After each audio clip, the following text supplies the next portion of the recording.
ഞാൻ പറയുന്ന കാര്യം മാത്രം ഓർത്തു വെച്ചോ. ഒരു കാരണവശാലും ഈ കാര്യം എന്റെ ഭർത്താവ് അറിയാനേ പാടില്ല. അങ്ങേരെങ്ങാനും ഈ കാര്യം അറിഞ്ഞാലുണ്ടല്ലോ, പിന്നെ നമ്മൾ വിചാരിച്ചത് ഒരിക്കലും നടക്കില്ല. ഓക്കേ. നിങ്ങളൊന്നും കൊണ്ടും വിഷമിക്കേണ്ട. ഉം, നിങ്ങളുടെ ഭർത്താവിന് മാത്രമല്ല, വേറൊരാളും ഇതറിയാൻ പോകുന്നില്ല. ഉം. ഞാൻ പറഞ്ഞാൽ മാത്രമല്ലേ ഇത് പുറത്തറിയൂ. ഞാൻ വാ തുറക്കാനേ പോകുന്നില്ല. ഓക്കേ അല്ലേ? ഉം. എനിക്കത് മാത്രം മതി. എന്തായാലും 2-3 ദിവസം കൂടിയല്ലേ ഉള്ളൂ. അതുവരെ ഇത് രഹസ്യമായിട്ട് അങ്ങ് വെച്ചാ പോരെ. ഓക്കേ. ഞാൻ പറഞ്ഞില്ലേ, അദ്ദേഹം ഇതറിയാതെ ഞാൻ നോക്കിക്കോളാം. നിങ്ങളും ഇത് ആരോടും പറയാതിരിക്കാൻ ശ്രദ്ധിച്ചാൽ മതി. ഉം, ഉം. അല്ല, ഏത് ഡേറ്റാന്ന് പറഞ്ഞേ? 7th അല്ലേ? അതേന്നേ, മറ്റന്നാൾ. വീണ്ടും പറയുന്നോണ്ടൊന്നും വിചാരിക്കല്ലേ. നമ്മൾ തമ്മില് ഇങ്ങനൊരു പ്ലാനുള്ള കാര്യം എന്റെ ഭർത്താവ് ഒരിക്കലും അറിയാൻ പാടില്ല. അയ്യോ! അത് ഞാൻ നോക്കിക്കോളാന്ന് പറഞ്ഞില്ലേ. ഇനി അതിനെപ്പറ്റിയെങ്കിലും പറഞ്ഞേക്ക്. എന്തിനാ ഇങ്ങനെ ഉം. കൊച്ചുപിള്ളേരെ പോലെ പേടിക്കുന്നേ? അങ്ങേർക്ക് സംശയം തോന്നുന്നു എനിക്ക് പേടിയാവുക. അങ്ങേർക്ക് എന്നോട് സംശയമൊന്നും വരില്ലെന്നേ. ആ, വന്നില്ലെങ്കിൽ കൊള്ളാം. ആ, നമുക്ക് പ്ലാൻ ചെയ്ത പോലെ തന്നെ നടത്താം. ശോ, നമ്മൾ ആഗ്രഹിച്ചത് നടക്കാൻ ഇനി 48 മണിക്കൂറും കൂടിയേ ഉള്ളൂ. അതെ, അതെ. എനിക്ക് നല്ല ടെൻഷനുണ്ട്. ടെൻഷൻ അടിക്കണ്ടെന്നേ. ഛെ, ഞാൻ കൊച്ചു കുട്ടികളെ വീട്ടിലെത്തുമ്പോ പോലെ നിങ്ങള്. എന്റെ ഭാര്യയും എന്റെ ഫ്രണ്ടും കൂടി ചേർന്ന് ദൈവമേ, ജോളിയായിരിക്കുകയാണല്ലേ. ഇങ്ങനെ രണ്ടുപേരും ചേർന്ന് എനിക്ക് ദ്രോഹം ചെയ്യുകയാണ്. ഇവരിതുപോലെ സംസാരിക്കുന്നത് കേൾക്കുമ്പോൾ എന്തോ വലിയ പ്ലാൻ ഉണ്ടെന്നാണ് എനിക്ക് തോന്നുന്നത്.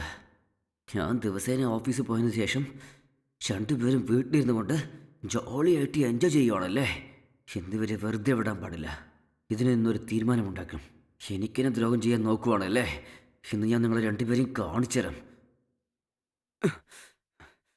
എന്താ ഏട്ടാ, അപ്പോഴേക്കും ഓഫീസ് കഴിഞ്ഞ് വന്നോ? ഷെഡി ഷെടാ, ഇതൊക്കെ തുടങ്ങിയിട്ട് എത്ര ദിവസങ്ങളായി? ഇതെന്താ പറ്റിയ ഏട്ടാ? നിങ്ങൾ പറയുന്നത് എനിക്ക് മനസ്സിലാവുന്നില്ലല്ലോ. ഷെടി, ഞാൻ പറഞ്ഞത് നിനക്ക് എങ്ങനെ മനസ്സിലാവുക? എന്താണ് ഈ വലിയ നല്ലവളെ പോലെ അഭിനയിക്കുന്നത്? ഞാൻ ഉം. ഓഫീസിൽ പോയതിനു ശേഷം ശിവനെയും വീട്ടിൽ വരുത്തി വെച്ചുകൊണ്ട് എൻജോയ് ചെയ്യുവാണല്ലേ. ഞാനിപ്പോ വീട്ടിലേക്ക് വന്നപ്പോ ഒന്നും അറിയാത്ത പോലെ അഭിനയിക്കുവാണല്ലേ. ബല്ലേ ബല്ലേ. ഡാ, നിന്നെയൊക്കെ എന്റെ ബെസ്റ്റ് ഫ്രണ്ട് എന്ന് പറഞ്ഞ് വീട്ടിനകത്ത് കയറ്റിയതിനെ എനിക്കെന്നിട്ട് ഉണ്ടാക്കിയല്ലേ. അതൊക്കെ ഇരിക്കട്ടെ, ഇങ്ങനെ കണ്ടിന്യൂ ചെയ്യാൻ പോവാണോ അല്ലെങ്കിൽ എവിടേക്കെങ്കിലും ഓടിപ്പോവാൻ തീരുമാനിച്ചോ? ഏട്ടാ, എന്താ ഇത്? എന്താ പറ്റിയ നിങ്ങക്ക്? കാര്യങ്ങൾ എന്താന്ന് അറിയാണ്ട് വായി തോന്നിയത് വിളിച്ചു പറയല്ലേ. അതെ, നിങ്ങൾ രണ്ടുപേരും സംസാരിച്ചുകൊണ്ടിരുന്നതേ ഞാൻ പുറത്ത് നിന്ന് മൊത്തം കേട്ടു. എടാ, ഇവിടെ എന്താ നടന്നതെന്ന് നീ ആദ്യം ഒന്ന് മനസ്സിലാക്കാൻ ശ്രമിക്കേ.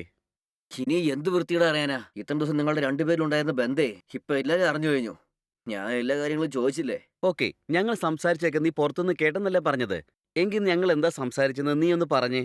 നീ എന്നാ ഈ കേട്ടില്ലെന്ന് വിചാരിച്ചോ? നീയാണെങ്കിലോ ഈ കാര്യം നിന്റെ ഭർത്താവിന് അറിയാതെ നോക്കിക്കോന്ന് പറയുന്നതും ശിവനാണെങ്കിൽ വലിയ ആളെ പോലെ എല്ലാം ഞാൻ നോക്കിക്കോളെന്ന് പറയുന്നതും എല്ലാം ഒന്നും വിടാതെ കേട്ടു. അയ്യോ, അയ്യോ. ഇവനെല്ലാം തെറ്റിദ്ധരിച്ചിരിക്കുക. നീ എങ്കിലും ഇവനെന്ന് പറഞ്ഞ് മനസ്സിലാക്ക്. ദാ നോക്ക്, മറ്റന്നാ നിങ്ങളുടെ ബർത്ത്ഡേ ആണല്ലോ. ഉം? അന്ന് നിങ്ങൾക്ക് ഒരു ഗിഫ്റ്റും തന്ന് സർപ്രൈസ് ചെയ്യാന്ന് വിചാരിച്ചു. നിങ്ങളുടെ ബർത്ത്ഡേക്ക് ഒരു ഗോൾഡ് ബ്രേസ്ലെറ്റ് ഗിഫ്റ്റ് ചെയ്താ നന്നായിരിക്കുമെന്ന് കരുതി. എന്റെ അടുത്ത് കാശ് കുറച്ച് കുറവായതുകൊണ്ട് ഇൻട്രസ്റ്റിന് നിങ്ങളുടെ ഫ്രണ്ടിനോട് ഞാൻ കുറച്ച് കാശ് കടം ചോദിച്ചു. അദ്ദേഹം അത് കൊണ്ടുവന്ന് തരികയും ചെയ്തു. ആ കാശ് കൊണ്ട് ഞാൻ ബ്രേസ്ലെറ്റ് വാങ്ങിക്കുകയും ചെയ്തു.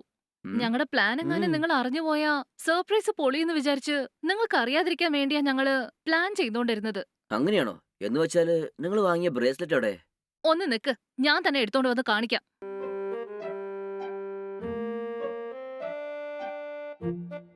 ദാ പിടിച്ചോ, ഇതാ നിങ്ങൾക്ക് വേണ്ടി വാങ്ങിച്ചത്. അയ്യോ, നിങ്ങളെ കുറിച്ച് മനസ്സിലാക്കാതെ ഞാൻ എന്തൊക്കെയോ പറഞ്ഞു പോയല്ലോ. എപ്പോഴാണെങ്കിലും എന്ത് കാര്യത്തെക്കുറിച്ചാണെങ്കിലും അതിനെക്കുറിച്ച് മുഴുവൻ അറിഞ്ഞിട്ട് മാത്രം സംസാരിച്ചാൽ മതി. കാര്യം എന്താന്ന് മുഴുവൻ അറിയാണ്ട് വായി തോന്നിയത് വിളിച്ചു പറയാൻ നിൽക്കരുത്. സോറിടാ മോളു, ഞാൻ അറിയാതെ എന്തൊക്കെയോ പറഞ്ഞു പോയി, ക്ഷമിച്ചേക്ക്. എന്താടാ ഇത്? നിന്റെ ഈ എടുത്തിയാട്ടം കൊണ്ട് എന്നെയും നിന്റെ പെണ്ണുമ്പിളയും ചേർത്ത് നീ മോശമായിട്ട് ചിന്തിച്ചല്ലോ. ഛേ. സോറിടാ, എന്നോട് ക്ഷമിച്ചേക്കടാ.